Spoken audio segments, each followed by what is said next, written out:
अस्सलाम वालेकुम बेटा। बेटा आज जो है हम प्रिपरेशन ऑफ सॉल्ट को फिर कंटिन्यू कर रहे हैं। तो हमारे पास तीन मेथड थे, दो हम आपको बता चुके हैं, टाइट्रेशन एंड प्रेसिपिटेशन। आज जो है हमारे पास एक्सेस ऑफ बेस वाला जो मेथड है इसको यूज करना है। तो हम एक्चुअली प्रिपरेशन कर रहे हैं सॉल्युबल सॉल्ट की। सॉल्युबल सॉल्ट बनाने के लिए आपको बताया था मेथड क्या है, आपको न्यूट्रलाइजेशन करनी है एसिड की। And acid can be neutralize by MCB, मतलब मेटल से, कार्बोनेट से एंड बेस से इसको न्यूट्रलाइज कर सकते हैं। फॉर द कन्वीनियंस हम इसके लिए बेस यूज करते हैं।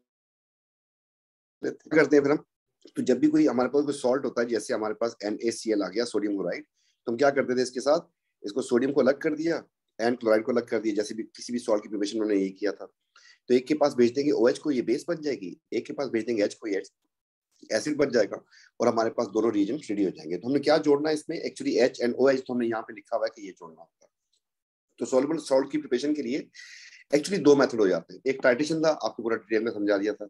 आज एक्सेस ऑफ बेस। देखिए टाइट्रेशन उस वक्त यूज होगा जब बेस आपकी सॉल्युबल होगी। ठीक है, हमने अभी बेस बनाई थी आपके सामने। अगर सॉल्युबल होगी तो टाइट्रेशन करना पड़ेगा। अगर इनसॉल्युबल बेस है तो फिर आपको एक्सेस ऑफ बेस ये वाला मेथड रिक्वायर करना पड़ेगा। हर वक्त बेस आपकी सॉल्युबल नहीं होती, बेसिस कुछ सॉल्युबल होती है and they are known as alkalies. ठीक है, ग्रुप 1 वाले एंड ग्रुप 2 में कैल्शियम के नीचे वाले जो होते हैं वो एल्कलीज होती हैं और वो सॉल्युबल होती है। उसके अलावा बाकी सारी metal oxide, metal hydroxide are insoluble. तो इसमें बेसिकली करना क्या होगा आपको, तो आते हैं यहाँ पर कोई एग्जाम्पल शुरू करते हैं। और एक्सेस ऑफ बेस, इसमें आपको करना क्या है, फॉर एग्जांपल आपके पास जो है, मैं यहाँ पर एक एग्जांपल उठाता हूँ कि हमें जो सॉल्ट बनाना है दैट इज कॉपर सल्फेट बनाने की कोशिश करते हैं। कॉपर सल्फेट बनाने के लिए, क्योंकि ये सॉल्युबल सॉल्ट है, all sulphate soluble except calcium, barium, lead, तो ये कॉपर है, सॉल्युबल हो गया। सबसे पहला काम आपने क्या किया कि इसके आयंस को तोड़ दिया। अब इसका जो मेथड है वो है न्यूट्रलाइजेशन। तो न्यूट्रलाइजेशन करनी है तो आपको एक को H बताना, एक के साथ H लगा दें ताकि एसिड बन जाए। अगर मैं इसके साथ H लगा दूं, इसके साथ OH लगा दूं, और फिर वैलेंसी की वजह से इसका चार्ज +2 होता है, इसका चार्ज -1, इसका फार्मूला बन जाएगा ये। इसका चार्ज +1 होता है, इसका चार्ज -2 होता है, इसका फार्मूला बन जाएगा ये। तो हमने ये भी सेट कर दिया इसको। ठीक हो गया जी।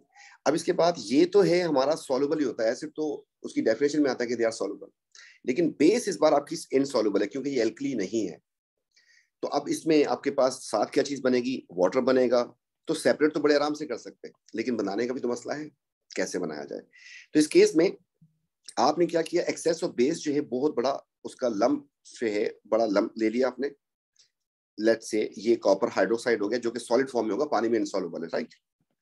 हमने क्या किया, यहां से ऊपर से इसमें ग्रेजुअली ऐड किया H2SO4 को, ग्रेजुअली एक्वस सॉल्यूशन को पोर किया। वो आता जाएगा और आहिस्ता आहिस्ता ये उसके साथ रिएक्शन करेगा और डिसॉल्व होता जाएगा। तो आपके पास अल्टीमेटली ये पिक्चर बन जाएगी जिसमें आपके पास एक क्लियर सॉल्यूशन बन चुका होगा और उसमें इनसॉल्युबल अभी बेस बाकी है। और हमें करना भी ऐसे ही है, ग्रेजुअली ऐड करना है, इतना ऐड करना है ताकि स्मॉल अमाउंट रिमेन इनसॉल्युबल। उसका फायदा क्या होगा, अगर ये अनरिएक्टेड बेस इनसॉल्युबल है, it can be remove by filtration. लेकिन अगर आपने एसिड ज्यादा ऐड कर दिया फिर तो ये डिसअपीयर हो जाएगी, और ज्यादा जो एक्सेस में एसिड आया that can not be remove. तो हमें करना क्या है, एसिड को ग्रेजुअली ऐड करना है उस वक्त तक जब तक इसकी स्मॉल अमाउंट अनरिएक्टेड बच जाए। अब इस सोल्यूशन में एक्चुअली है क्या, जब इन दोनों का रिएक्शन हुआ तो आपके पास इस सोल्यूशन में आ चुका है, एक तो कॉपर सल्फेट बन चुका है, साथ इसके बन चुका है वाटर, और आपके पास ये जो इनसॉल्युबल अनरिएक्टेड बेस जो है आपके पास, ये कॉपर हाइड्रो ऑक्साइड इसमें बची हुई है। अब क्या करना, अगला काम आपने इसको कर देना फिल्ट्रेशन। फिल्ट्रेशन में जैसे रखेंगे तो आपके पास ये इनसॉल्युबल जो बेस है ऊपर बच जाएगी,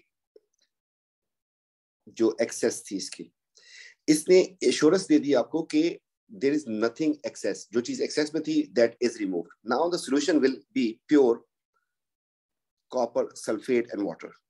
एंड देन फर्दर आपने क्या करना है, इस सॉल्यूशन को एवोपरेट कर देना है। और जो है एवोपरेशन का पूरा मेथड जो है आपको डिस्क्राइब किया था। और इसको जो है पहले स्ट्रांगली हीट करेंगे, उसके बाद स्लोली करेंगे, उसके बाद कूल डाउन करेंगे, तो फिर हमारे पास क्रिस्टल्स अपीयर हो जाते हैं। तो जब इसको एवोपरेट करेंगे तो वाटर जो है इसका गैस की फॉर्म में निकल जाएगा, स्टीम की फॉर्म में, और आपके पास जो है यहाँ पर प्योर क्रिस्टल जो है बन जाएंगे किसके, कॉपर सल्फेट के। तो मेथड हमने लिखा है, add acid gradually to excess of insoluble base until small amount of base remain unreacted या undissolved। तो हमने एसिड को ग्रेजुअली ऐड किया जब तक इसकी स्मॉल अमाउंट इनसॉल्युबल रह गई। उसके बाद अगला पार्ट कह रहा है कि filter and evaporate the filtrate till crystallisation. फिर कह रहा है कि इसको आप फिल्टर कर लें।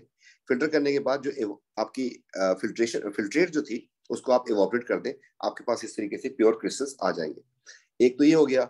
इसके अलावा कोई भी सॉल्ट आपके पास आ जाता है, लेट्स से अब हम बनाने की कोशिश करते हैं लेड नाइट्रेट, आपको पता है कि ऑल नाइट्रेट्स आर सॉल्युबल, ये बनाने की कोशिश कर रहे हैं। फिर हमने लेड को अलग कर दिया एंड नाइट्रेट को अलग कर दिया जी। मेथड क्या करना है, मेथड आपको एसिड की न्यूट्रलाइजेशन करनी है। तो इसके पास भेज देंगे H को, नाइट्रिक एसिड बन गया, इसके पास भेज देंगे OH को जो कि बेस बन गई। एसिड तो सारे सॉल्युबल होते हैं, लेकिन लेड हाइड्रोक्साइड इनसॉल्युबल क्योंकि एल्कली नहीं है, हमने सॉलिड लिख दिया। ये जो सॉल्ट बना है ये तो सॉल्युबल होगा क्योंकि ऑल नाइट्रेट सॉल्युबल, उसी के बनाने की बात हो रही है। और साथ आपके पास बन जाएगा तो वाटर। और फिर कोई भी आपके पास ऐसा सॉल्ट आ जाए, आप उसमें यही चीजें अप्लाई करते जाएंगे और ये पूरे का पूरा आप इस तरीके से ऐड कर देंगे। यहाँ पे जनरलाइज हमने डिप्लोमेटिक स्टेटमेंट लिखी है जो आप हर जगह पे अप्लाई कर सकते हैं। तो इसकी बेस के ऊपर जो है हम जो है आपको इक्वेशन लिख के ये पूरा का पूरा आप फिल कर सकते हैं। रीजन 1 क्या होगा, रीजन 2 क्या होगा, और बड़े आराम से इसको फिल कर सकते हैं। जैसे हम इसमें एक दो एग्जाम्पल कर लेते हैं, फिर एक दो को हम लेके आ जाएंगे। तो फॉर एग्जाम्पल हमें ये सॉल्ट बनाना है, हमें ये सॉल्ट बनाना है, स्पेस दे देते हैं, और फिर ये बनाना है, और फिर ये 2-3 सॉल्ट बना के। तो फॉर एग्जाम्पल मुझे जो है अब बनाना है कैल्शियम, कैल्शियम तो वो हो जाएगा, हम उठा लेते हैं मैग्नीशियम सल्फेट बनाना है आपको। इसके अलावा जो है आपको सिल्वर नाइट्रेट बनाना है। इसके अलावा जो है ये सॉल्युबल सॉल्ट है सारे, ठीक है। तो इसमें जो है रीजन सिलेक्ट करना, इक्वेशन लिखना, तो हम इक्वेशन से ही बात करते हैं तो रीजन बड़े आराम से सिलेक्ट हो जाते हैं, तो they are enough for explanation. तो हमने यहाँ पे लिख दिया मैग्नीशियम, यहाँ पे लिख दिया सल्फेट, सिमिलरली यहाँ पर लिख दिया हमने सिल्वर, और यहाँ पे लिख दिया हमने नाइट्रेट।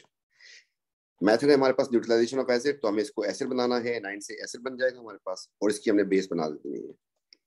इसकी बेस हो गई, और सिमिलरली इसकी भी बेस हमने बना दी। ये एल्कलीज की कैटेगरीज में नहीं आते, तो दोनों जो है बेसिस हमारी इनसॉल्युबल है। इसमें सेम वही मेथड अप्लाई होगा। फिर साथ आपके पास क्या बनेगा, आपके पास बन जाएगा, इसमें भी पानी बन जाएगा और इसमें भी वाटर बन जाएगा, and they can easily be separated by evaporation.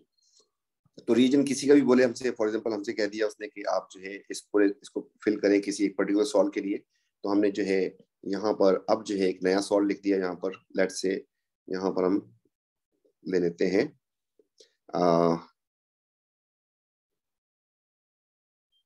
Lead भी हो चुका, और जो है कोई सॉल्युबल सॉल्ट उठा लेते हैं, आयरन सल्फेट की बात कर लेते हैं। ये भी सॉल्युबल सॉल्ट है, बनाना है आपको। आपने यहाँ पे लिख दिया आयरन, यहाँ पे लिख दिया सल्फेट। और सिमिलरली सबसे पहले अगर इक्वेशन को बैलेंस करें तो काफी आसान है कि आपने लिखा FeSO4 which is aqueous salt. आपको आयरन को अलग करना है, सल्फेट को अलग करना है, एक के साथ आपको OH को भेजना है, एक के पास आपको H को भेजना है, और साथ बन जाएंगे 2 वाटर। तो आपके पास बड़े आराम से आपने कर दिया इसको, और इस तरीके से इसको रीजन 1 का भी आपको मार्क मिल गया, रीजन 2 का भी मार्क मिल गया। और फिर मेथड बड़े आराम से बता सकते हैं, ऐड एसिड ग्रेजुअली या slowly into excess of base until small amount remain insoluble, then filter evaporate the filtrate till crystallization। तो आपके पास इस तरीके से हम soluble salt excess of base वाला मेथड अप्लाई कर सकते हैं। इंशाल्लाह मिलते हैं नेक्स्ट वीडियो में। थैंक यू, टेक केयर, अल्लाह हाफिज।